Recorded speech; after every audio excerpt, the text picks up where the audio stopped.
Wala po akong hint at all na magpo-propose siya.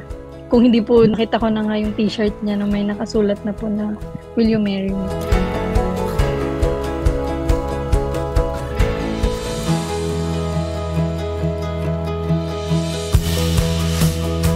Yung unang pagkikita namin sa LRT, kaya sinundo niya ako. Tapos first time ko sumakay kasama siya sa LRT.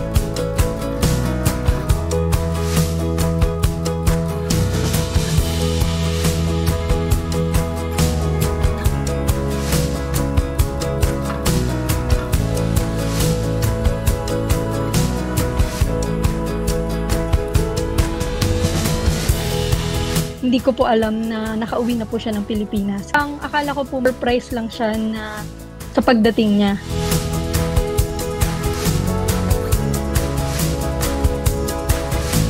Seven months kong pinag-isipan sa planuhin yung ganong setup. Yung kaibigan niya talaga yung susi ma'am dun si Angelica po. Siya po yung tumulong sa akin lahat. Pagpili ng damit, laklak, sing-sing.